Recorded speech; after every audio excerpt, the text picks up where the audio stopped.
You ever pull up to your own house engine barely off and realize you're staring at 6 grown men standing at your gate with bolt cutters? Like you wandered into a movie where you're about to be the punchline. That's what I saw, 6 of them all in matching navy shirts. One prying at the lock on my boathouse, another filming with this big toothy grin like I was the trespasser. And the ringleader woman in sunglasses with a clipboard posture so smug it could crack marble, she looks me dead in the eye and says, "Sir, by order of the Lakefront Preserve Estates Homeowners Association, you are to vacate immediately." I mean, you ever hear something so stupid you're sure you misunderstood? Nope. They were serious. 6-1. My land, my dock, my peace. They thought it was theirs now. Let me tell you, I've been called a lot of things in my life, but pushover ain't one of them. My hand found the cold steel I kept in the truck, just in case. See, I moved out here to these woods in northern Washington for one reason. Peace.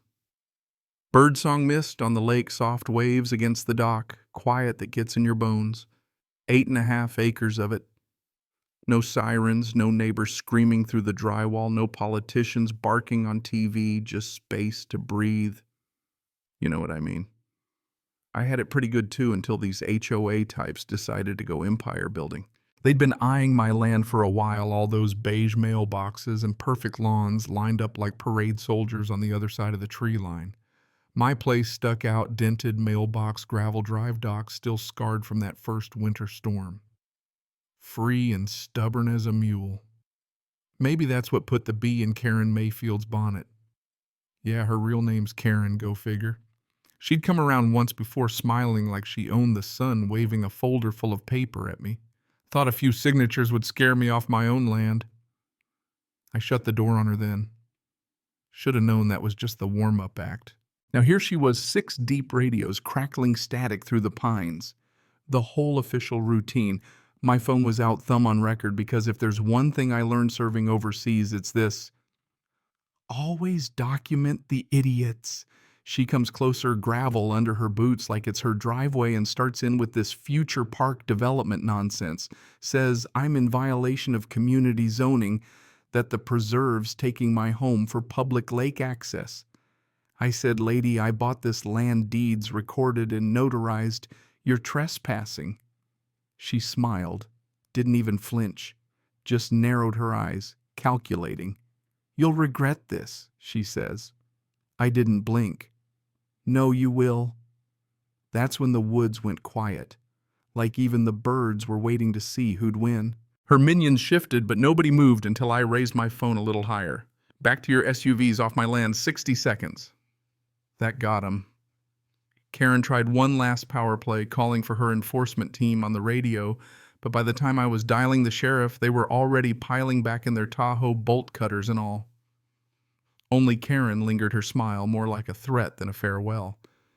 When she finally pulled away, I saved that video like a bullet in the chamber, just in case. My afternoon plans? Gone. Instead, I laid out every deed, survey map, email, and receipt since the day I bought the place. Battle plan right there in black and white. Because if they wanted war, well, they picked the wrong veteran. Couple days pass. Woods keep their promise, quiet. Mist curling off the lake, nothing but dew falling from the pines. Then I find an envelope in my mailbox, big and yellow, no return address, postmarked Seattle. Inside letter stamped with County Survey Compliance Division. Looked official enough, but the stink of fraud was stronger than a skunk in August. Claimed my property was flagged for jurisdictional suspension, told me to cease all activity, showed a satellite map with a big red circle over my home labeled Community Park Expansion Zone C. I laughed. The bitter kind, you know. I called the county office. Turns out there's no survey compliance division, no inspector teller. The clerk sounded apologetic, but I wasn't surprised. Next call was to Josh Parker, my real estate attorney. I read him the letter. He laughed so hard he choked on his coffee. "Do not reply," he said. "It's first-class fraud." Then I called my buddy Hartley, a surveyor, whose boots have been in these woods longer than most folks been alive. He walked the property with me, GPS in hand, checked every line. "Ron, your land's clean as new snow," he said. "HOA's got nothing." I copied the fake letter to a file labeled legal ammunition. Every piece of nonsense they sent became another round I could use. Then I went for a supply run, Olympia Marine batteries, catch up with an old friend, talk shop, swap stories. Headed home, rounded the bend, and there it was. New metal gate across my drive, bright green sign, Lakefront Preserve Estates Community Area, access restricted. White paint still wet. My hands shook with rage. Climbed over that thing, walked straight to the house. Dock numbers, scratched off private property signs, ripped down new placards up for HOA members only. On my door, an orange notice pending occupancy mediation, QR code and all. I checked my trail cam. Sure enough, 2 clowns in orange vests, unmarked van, putting up the gate, trying to break into my boathouse until they hit the military-grade lock I'd installed. The footage was gold. I called Josh again. Now it was criminal trespass and impersonating authorities. Deputy Mendez Sheriff's Office took it just as seriously. She came out herself, scanned the QR codes, took photos, shook her head. Fraud, plain and simple. Ordered every fake sign and gate removed right there on the spot. The woods felt quiet again, but it was a heavy, loaded kind of quiet, the kind that comes before a storm. Didn't take long for that storm to break. One Sunday afternoon, this guy shows up, government-issue khakis, mirrored sunglasses, thick envelope in hand. Served me a stack of real legal docs. Now the HOA was suing me in county court, demanding I vacate, tear down my house, pay $120,000 in fines for ecological disruption. They wanted to erase my whole life with a complaint and a stamp. I called Josh. He brought in Deanna Fox, litigation specialist, sharp-eyed voice like a razor. She said, "We're not just defending, we're going on offense." Filed a counterclaim, demanded the HOA show their original charter maps records prove they ever had a claim. I liked her style. Karen tried to escalate, sent her enforcement team, black SUVs, men and women in tactical boots and fake logo polos, bolt cutters, duffels, rattling with tools. But this wasn't suburbia, this was my land, and I made that clear with a Remington bolt action resting against my boot. Didn't have to threaten, didn't have to raise my voice. "You're not law," I said. "Show me your badge, show me your court order, or get off my property." Their bravado cracked. Radios crackled, one muttered "fall back," and the convoy backed out. Karen's smile gone from smug to sour. But she wasn't done. She just got sneakier.